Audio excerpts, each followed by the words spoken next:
Começou mais um Arte e Ciência, professor Diego Lessa. Estou aqui novamente para representar eles, todos os professores da Plug School, Objetivo DF, para mais um Revisando, agora do nosso quarto e último bimestre, com a nossa prova P1. Quer se dar bem nessa prova? Então já vou te dar uma dica. Primeiro decore as 5 formas musicais que iremos trabalhar nesta prova. São aquelas formas musicais do século XVIII e XIX. Lundum, valsa, modinha, polca e o machixe. O vídeo de hoje está bastante simples, galera, então para facilitar o entendimento de vocês eu vou sumir aqui da tela para explicar cada um desses gêneros musicais. Mas caso você não entenda e necessite da minha presença, eu vou estar aqui novamente, lindo como sempre, tá bom? Então vamos para a nossa revisão. Quando estudamos a história da formação da música brasileira no século XVIII e XIX, precisamos primeiro dividir esse assunto cronologicamente em 2 partes: Brasil colonial e Brasil imperial. Qual a diferença? Durante o Brasil colonial ainda não existia um interesse de fixar a corte portuguesa em solo sul-americano. O Brasil funcionava mais como um ponto de exploração e expansão do Reino de Portugal. O período colonial começa lá no ano de 1500 e se encerra no início do século XIX com a chegada da família real. E nesse período, a música europeia de origem portuguesa era a maior porta de entrada no Brasil. No século XVIII, podemos observar um gênero de origem africana que chegou no Brasil através das pessoas escravizadas da região da Angola. Esse gênero musical é o lundum. O lundum é um gênero africano característico por possuir letras engraçadas e de duplo sentido, além de movimentos e passos bem sensuais com rebolados. Além disso, todas as nossas danças modernas que envolvem rebolados e movimentos sensuais possivelmente herdaram essa característica do lundum. Infelizmente, no século XVIII, existia um grande preconceito com as manifestações culturais de origem africana. Mas anos depois, tivemos sim compositores desse gênero. Um desses que ficou marcado é o Laurindo Rabelo, que nasceu no Rio de Janeiro e também faleceu no Rio de Janeiro no ano de 1864. Anota esse nome aí, galera, que isso é conteúdo para prova. Agora vamos falar da modinha. Se você estiver procurando a palavra modinha na internet e não quer travar seu navegador de busca com resultados aleatórios, não esqueça de mencionar gênero musical modinha. A modinha é um gênero lírico de origem europeia que tem por característica letras melancólicas, canções dos desiludidos. É uma música que fala do amor impossível. Amor impossível, mais que impossível. Peraí, não é bem assim não. Vamos escutar um trechinho para você entender direito. Bastante. Pois é, pessoal, acredite ou não, essa música está escrita em português. Eles falavam bem diferente na época. A modinha é um gênero que ficou muito popular nos sarais que ocorriam no Rio de Janeiro. O maior representante desse gênero aqui no Brasil é o compositor Domingos Caldas Barbosa, que nasceu no Rio de Janeiro em 1970 e faleceu lá em Portugal, em Lisboa, no dia 9 de novembro de 1800. Agora vamos falar dos gêneros musicais do século XIX. Vocês lembram no início do vídeo que eu falei que a história da música brasileira se divide no período colonial e no período imperial? Pois bem, por conflitos que ocorriam na Europa no século XIX, a família real portuguesa se refugiou no Brasil e junto com ela vieram várias manifestações culturais. Uma delas era a valsa. A valsa se tornou muito popular na corte carioca, mas também era uma música muito popular entre as pessoas ali do meio rural e os plebeus. A valsa é um gênero ternário, ou seja, o compasso musical se organiza em 3 tempos sonoros. 1, 2, 3. 1, 2, 3. 1, 2, 3. 1, 2, 3. 1, 2, 3. Nesse período, a valsa dominou e se tornou muito popular entre os jovens. A razão disso é porque a valsa era um dos poucos espaços públicos para namorar e a valsa tem uma característica muito revolucionária para aquele período. Ela é pioneira em dança entrelaçada. O que seria isso? As danças entrelaçadas são basicamente aquelas danças de características que observamos, por exemplo, no forró moderno, na qual os bailarinos dançam em duplas. Atualmente é apenas uma música que você escuta em baile de debutante, mas naquele período era uma novidade dançar com o rosto coladinho. A valsa é um gênero bastante calmo. Então, na metade do século XIX, o que já era bom melhorou, pois apareceu a polka, outro gênero de origem europeia que se espalhou para o mundo todo. E a polka, dominou o interesse público.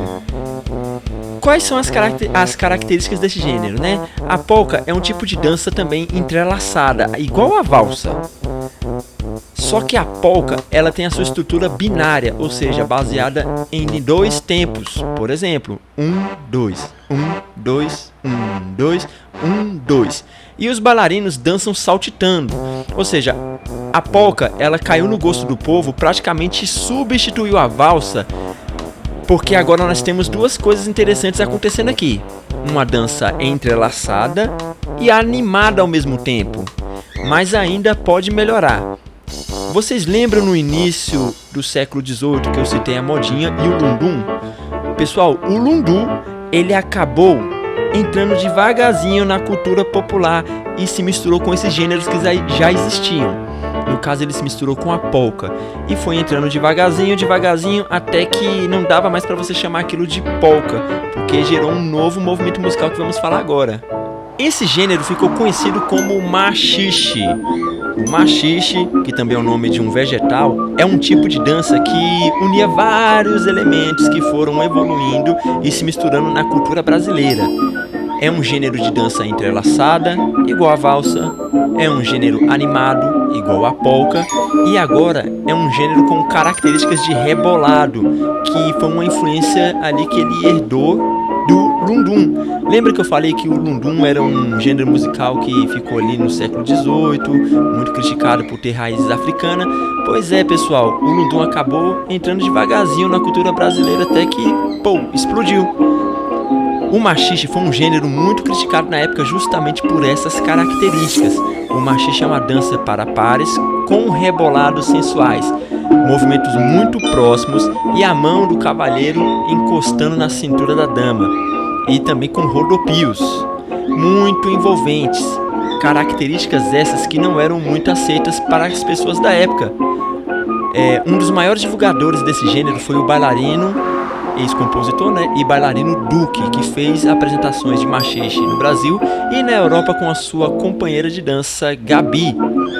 Pessoal, se você observar bem o machixe e retirar essa música tradicional e adicionar uma música moderna, digamos assim, você vai entender de onde as pessoas atuais tiraram a inspiração. Ou seja, pessoal, a música vem se transformando até chegar no que conhecemos atualmente.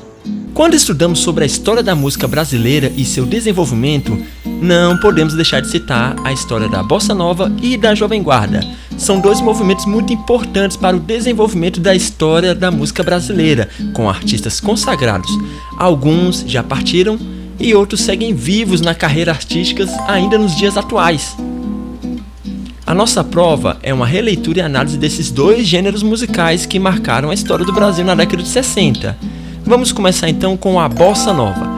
A Bossa Nova surgiu ainda nos anos 50, quando músicos como João Gilberto, utilizando uma nova técnica de batida inovadora de violão, com inspiração no samba e no jazz norte-americano, acabou criando uma forma musical muito peculiar, inovadora para os padrões da época, e que colocou o Brasil no topo do mundo ao lado de grandes artistas da época.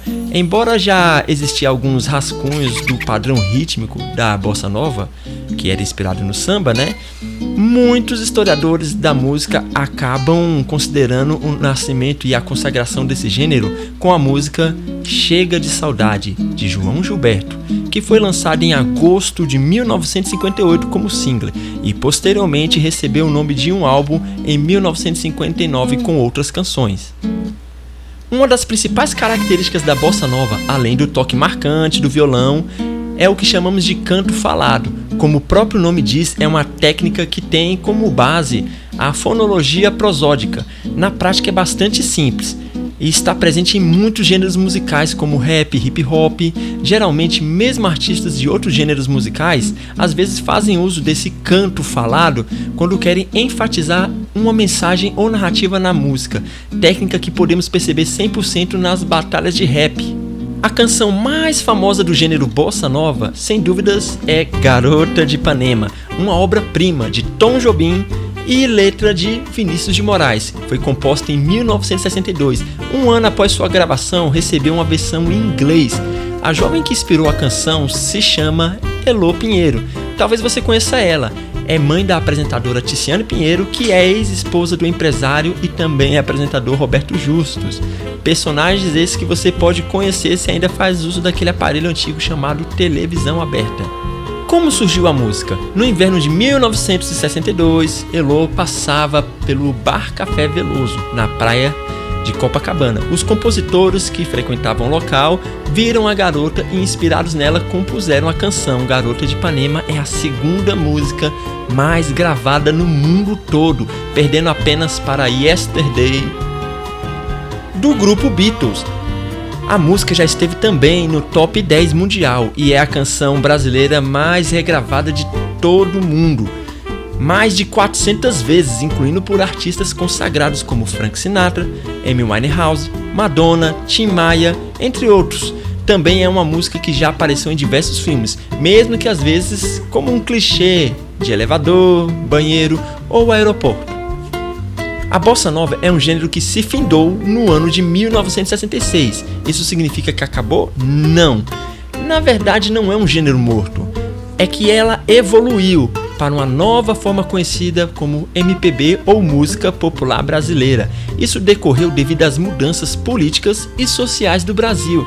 Se você observar as primeiras obras do gênero bossa nova, elas não têm compromisso algum com as questões reais políticas do Brasil.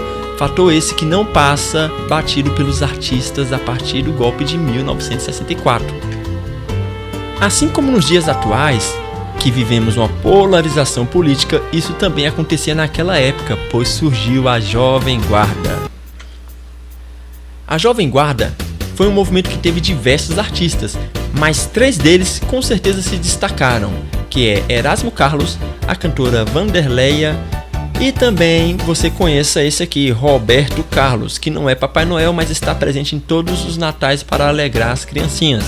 O estilo fez muito sucesso no Brasil, pois ajudou a introduzir o rock no Brasil. Enquanto a bossa nova usava instrumentos acústicos, mas muito bem tocados, com uma estrutura forte, a Jovem Guarda, inspirada no movimento Iê Iê Iê, apresentava letras e arranjos simples. Infelizmente não podemos apresentar muitos elementos do que a Jovem Guarda criou, porque ela é praticamente uma cópia do movimento que os Beatles e outras bandas ali também norte-americanas emplacaram na primeira fase dos anos 60. Uma coisa é certa, os músicos e ouvintes da bossa nova eram muito críticos desse movimento. E a razão disso é porque a Jovem Guarda não tinha compromisso algum com a realidade do Brasil. Incluindo, se você escutar esses artistas atualmente, vai conseguir observar que as letras sempre falam de relacionamentos, festas, ostentação e um padrão de vida fantasioso, que não corresponde à realidade de muitos brasileiros. Embora muito criticada, a Jovem Guarda era visto por muitos como uma forma de enxergar o lado bom da vida. Afinal, naquele período, não seria tão atrativo ir para uma festa para se divertir e a canção te deixar mais deprimido do que antes de você ter chegado. Esses 2 gêneros são muito influentes na questão social e nas questões políticas. Incluindo, dá para você até traçar um padrão político desses músicos devido a seu modo de se apresentar. Observe que os artistas atuais, na qual as letras são descompromissadas, têm um apontamento político diferente daqueles que cantam sobre problemas sociais ou de algum grupo social minoritário. Toda vez que você estudar música, lembre disso, ela funciona não apenas como uma diversão, ela é uma voz, uma porta de entrada para temas muito importantes, e mesmo que ela passe, podemos ver as cicatrizes e a sua mensagem. Em cada movimento histórico, nós mostramos um pouco de como as pessoas viviam, se comportavam e pensavam naquela época.